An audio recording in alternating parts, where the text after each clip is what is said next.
thought it might be fun for us to do this again. Bon matin. Every morning I've woken up as Prime Minister. I've been inspired by the resilience, the generosity, and the determination of Canadians. It is the driving force of every single day I have the privilege of serving in this office. That is why, since 2015, I've fought for this country, for you, to strengthen and grow the middle class. Why we rallied to support each other through the pandemic, to advance reconciliation, to defend free trade on this continent, to stand strong with Ukraine and our democracy, and to fight climate change and get our economy ready for the future. We are at a critical moment in the world. Mes chers Canadiens, à chaque matin, je me suis réveillé en tant que Premier ministre, inspiré par la résilience, la générosité et la détermination qui nous caractérisent si bien en tant que Canadiens. C'est ce qui me motive à chaque jour où j'ai le privilège de servir dans ce poste. C'est pourquoi, depuis 2015, je me suis battu pour ce pays, pour vous, pour renforcer la classe moyenne. Pourquoi nous nous sommes mobilisés en tant que Canadiens pour se soutenir les uns les autres pendant la pandémie, pour faire progresser la réconciliation, pour défendre le libre-échange sur notre continent, pour notre soutien inébranlable de l'Ukraine et de la démocratie, et pour lutter contre les changements climatiques et préparer l'économie de l'avenir. Nous traversons vraiment un moment critique dans le monde. My friends, as you all know, I'm a fighter. Every bone in my body has always told me to fight because I care deeply about Canadians, I care deeply about this country, and I will always be motivated by what is in the best interest of Canadians. And the fact is, despite best efforts to work through it, Parliament has been paralyzed for months after what has been the longest session of a minority parliament in Canadian history. That's why this morning I advised the Governor-General that we need a new session of Parliament.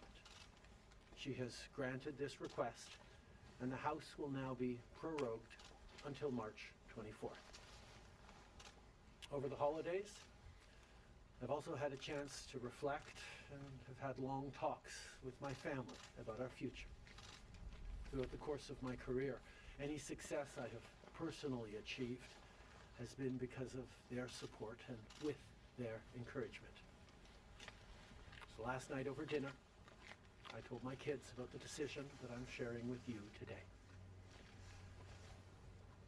I intend to resign as party leader, as Prime Minister, after the party selects its next leader through a robust, nationwide, competitive process. Last night, I asked the President of the Liberal Party to begin that process.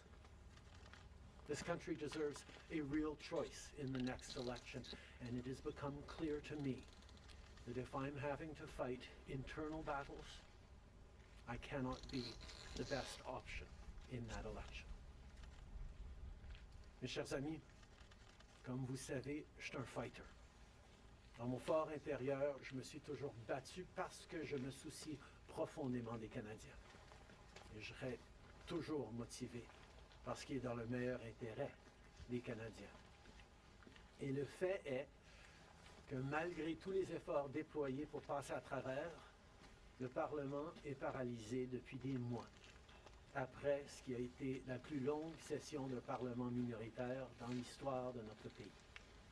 C'est pourquoi ce matin, j'ai rencontré la gouverneure générale pour lui faire savoir que nous avions besoin d'une nouvelle session du Parlement.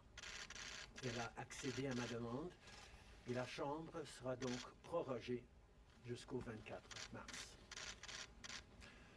Pendant le temps des fêtes, j'ai également eu l'occasion de réfléchir et d'avoir de longues conversations avec ma famille quant à notre avenir. Tout au long de ma carrière, tout le succès que j'ai eu personnellement est dû à leur soutien et à leurs encouragements. Donc hier soir, au souper, j'ai partagé avec mes enfants la décision que je partage avec vous tous aujourd'hui. J'ai l'intention de démissionner de mon poste de chef du Parti libéral du Canada et de Premier ministre une fois que le parti aura choisi son prochain chef à l'issue d'un processus national, rigoureux et compétitif. Hier soir, j'ai demandé au président du parti de commencer les étapes nécessaires. Le pays mérite un choix clair et réel lors des prochaines élections.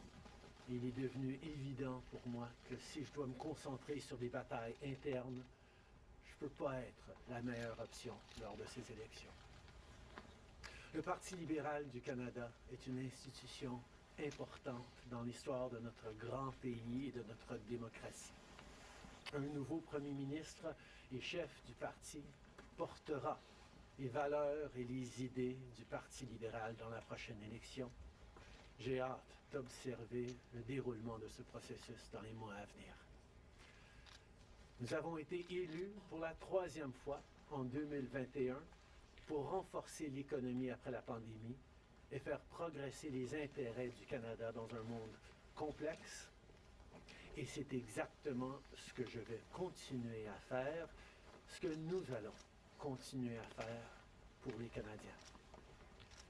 The Liberal Party of Canada is an important institution in the history of our great country and democracy. A new Prime Minister and leader of the Liberal Party will carry its values and ideals into that next election. I'm excited to see the process unfold in the months ahead. We were elected for the 3rd time in 2021 to strengthen the economy post-pandemic and advance Canada's interests in a complicated world. And that is exactly the job that I and we will continue to do for Canadians. Merci beaucoup, mes amis.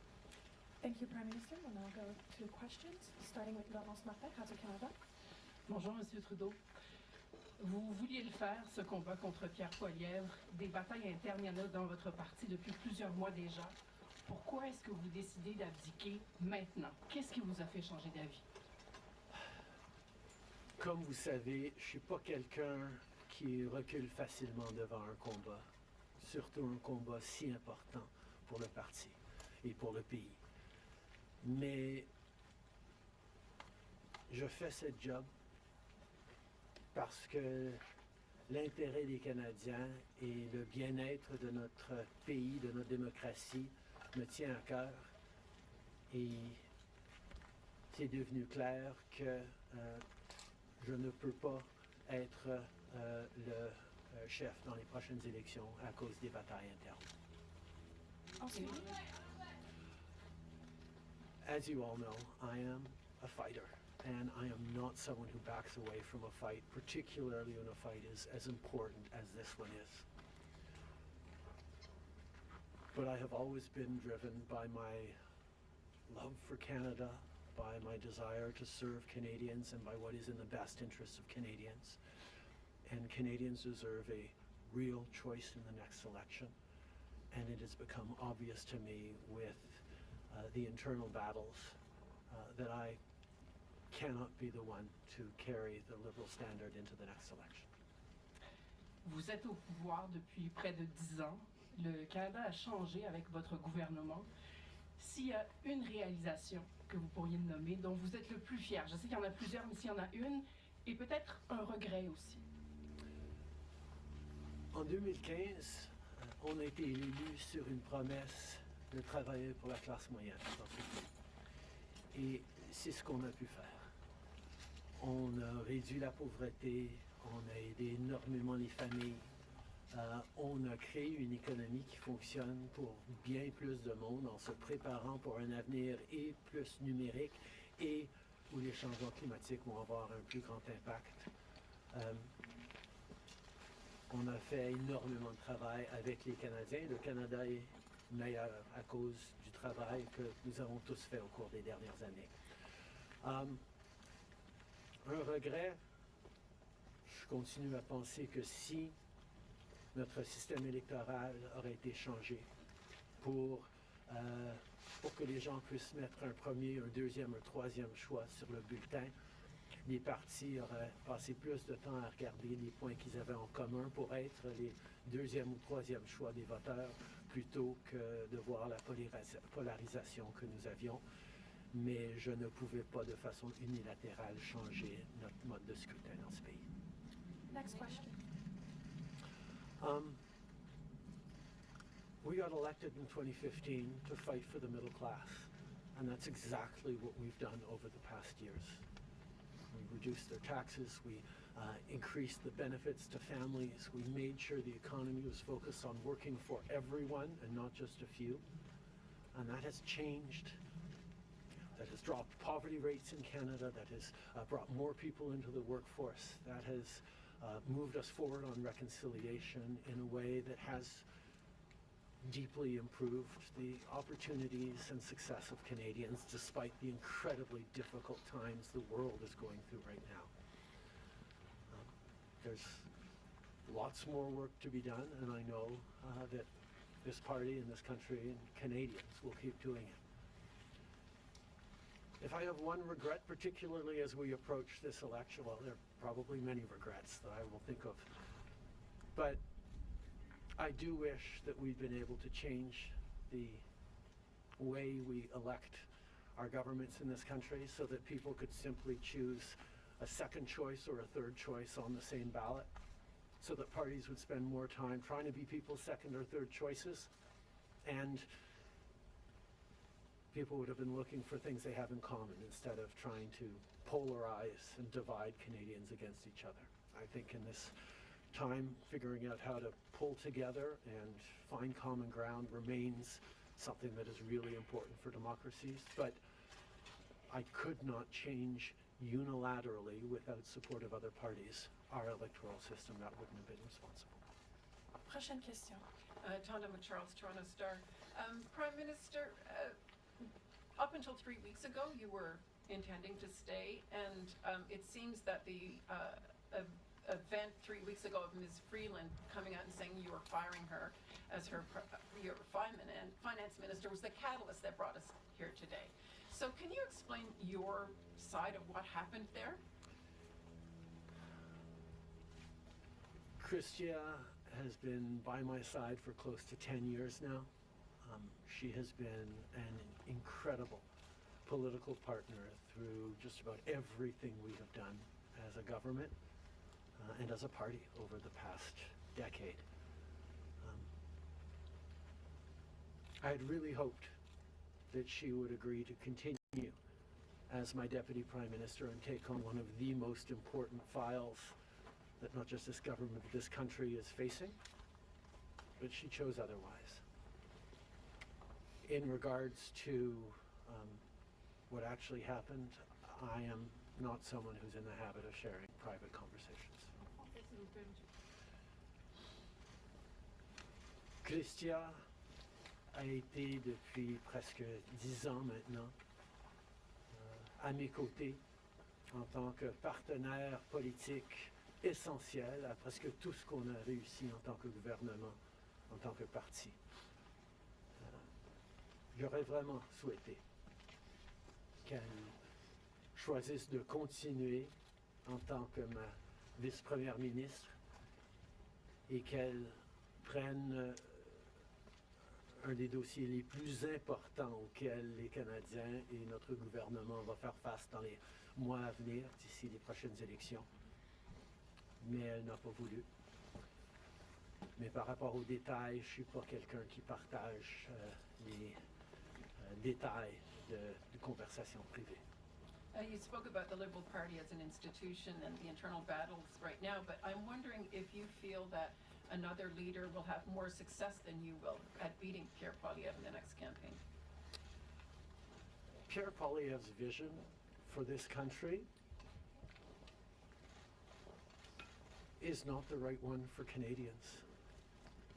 Stopping the fight against climate change doesn't make sense. backing off on the values and strength in diversity that Canada has always worked to pull itself together on is not the right path for the country. Attacking journalists, the CBC institutions, that's not what Canadians need in this moment. We need an ambitious, optimistic view of the future, and Pierre Poilievre is not offering that. And I look forward to the fight as progressives across this country stand up for the kind of vision for a better country that Canadians have always carried, despite the tremendous pressures around the world to think smaller, to veer towards the hard right, and to be less ambitious for what we can be and do as a country when the world really needs Canada. That's not an answer, though. Yes or no? Is there another leader that could beat him? Absolutely. Sur le leader? Oui.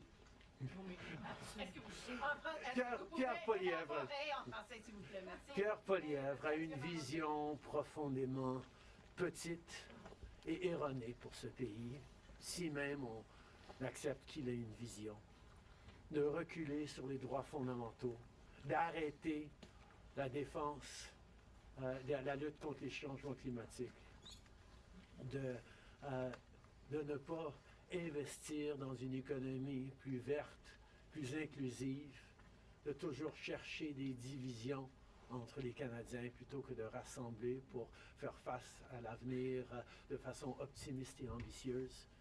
C'est pas le bon choix pour les Canadiens. Et j'ai hâte de faire partie de continuer de faire partie d'un mouvement progressiste qui va envisager un avenir meilleur pour les Canadiens sur l'optimisme et le travail que les Canadiens ont toujours fait pour bâtir un monde meilleur.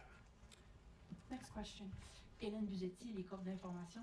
Bonjour, M. Trudeau. Il y a 16 ans, en décembre 2008, Stephen Harper a rejeté le Parlement pour s'éviter un vote de confiance qu'il savait qu'il allait perdre parce que les 3 partis d'opposition allaient voter contre lui. Exactement comme la situation dans laquelle vous vous trouvez aujourd'hui. À l'époque, le chef libéral, Stéphane Dion, avait dit, puis je le cite ici, que c'était une entrave à la Constitution et un affront à la démocratie. Alors, j'aimerais savoir pourquoi ce qui était mauvais pour les conservateurs de Stephen Harper devrait être bon pour les libéraux de Justin Trudeau. La gouverneure générale, en 2008, avait correctement conclu que la Chambre venait juste d'accorder leur confiance de façon formelle au gouvernement de M. Harper, malgré même une lettre signée qui était un document politique. La voix de la Chambre compte. Or, avant d'arrêter le travail à la Chambre pour les fêtes, on a gagné 3 votes de non-confiance, 3 votes de confiance, et nous allons devoir retester la confiance de la Chambre dès le mois de mars pour passer les éléments budgétaires nécessaires pour faire fonctionner le gouvernement. In 2008, the Governor General correctly concluded that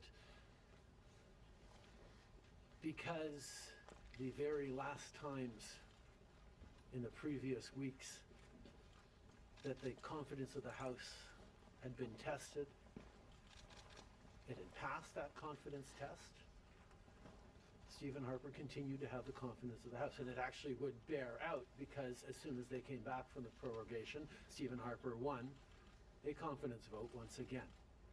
So a political document or political speeches doesn't carry the kind of weight that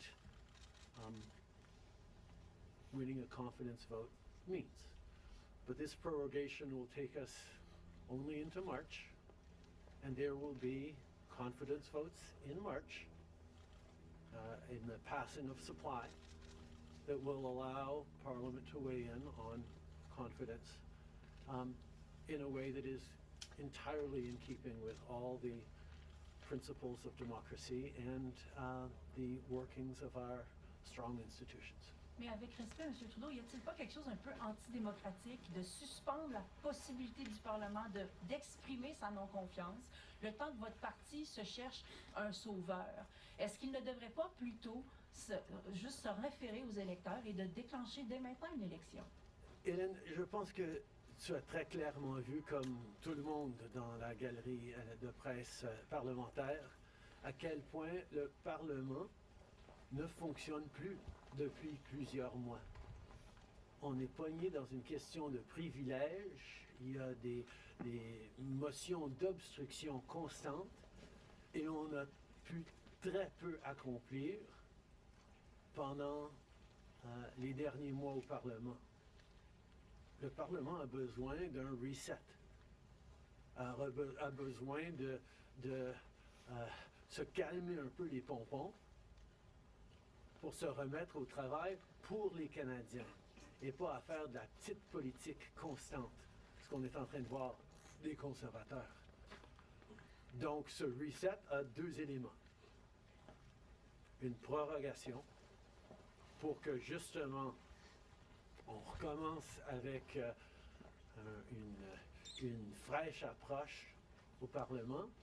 Et deuxièmement, oui, le Parti libéral va entamer un leadership parce que je m'attends à ce que si c'est pas moi qui va mener le parti dans les prochaines élections, la polarisation qu'on voit actuellement au Parlement devrait aussi se calmer un petit peu. Les Canadiens ont besoin d'un Parlement qui fonctionne, particulièrement dans ce moment complexe, et ces deux éléments vont représenter le reset nécessaire pour le Parlement. En anglais, mais si vous pouvez dire pourquoi pas une élection? Vous l'avez pas dit. The parliamentary press gallery, and anyone who's been watching politics closely over the past months will know that Parliament has been entirely seized by obstruction and filibustering and a total lack of productivity over the past few months. We are right now the longest serving minority government in history, and it's time for a reset. It's time for the temperature to come down, for the people to have a fresh start in Parliament, to be able to navigate through these complex times, both domestically and internationally. And the reset that we have is actually two parts. One is the prorogation, but the other part is recognizing that removing me from the equation as the leader who will fight the next election for the Liberal Party should also decrease the level of polarization that we're seeing right now in the House and in Canadian politics, and allow people to actually focus on serving Canadians in this House and with their work the way Canadians deserve. On va prendre une dernière question. Good morning, Prime Minister Stephanie Taylor with the National Post. Given, as you just said, there's going to be confidence votes in March, opposition parties have said they are prepared to bring down your government. What kind of chances do you think you are leaving to your successor, given that there will only be mere weeks for them to introduce themselves to Canadians before heading into an election, potentially? I have a tremendous amount of confidence in both Canadians and in parliamentarians' interest in serving Canadians in the right way. We're in a minority government right now, and there hasn't been an active leadership in a minority government in more than 50 years in this country. And there is always going to be the challenge of having a leadership race while a parliament would face confidence votes in the course of delivering supply to the government. So this is something that we're going to navigate through, but I truly feel that removing the contention around my own continued leadership is an opportunity to bring the temperature down, have a government that will focus on the complex issues that are coming forward in the coming months, while the party gets to have a full national process that brings in people from right across the country and makes a determination about the best person to carry the progressive liberal standard into the next election. Can you clarify whether ministers who would like to campaign for your job will have to step out of cabinet? And how can the Liberal government be in a position to protect Canadian businesses and Canadians from the threat of tariffs from incoming President Donald Trump when members of the government are going to be focused on who's going to be taking your job? The government will still, and the cabinet will still be very much focused on doing the job that Canadians elected us to do in 2021, which is fight for their interests, stand up for their well-being, and make sure that they are good and that Canadians are protected and strong. There will be a leadership process and the rules will unfold over the coming weeks, but I can assure you that the tools and the need to stand up for Canadians, to protect Canadians in their interests and continue to fight for the economy is something that everyone in this government will be singularly focused on.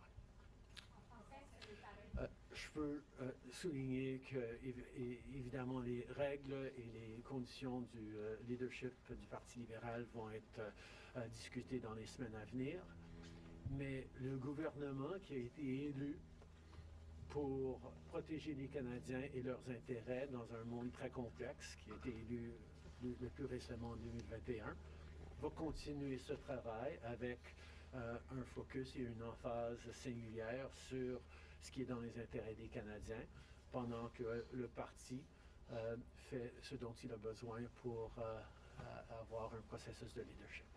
Merci beaucoup. C'est ce qui conclut la conférence de presse d'aujourd'hui. Merci tout le monde. Merci d'être ici dans une belle journée d'Ottawa.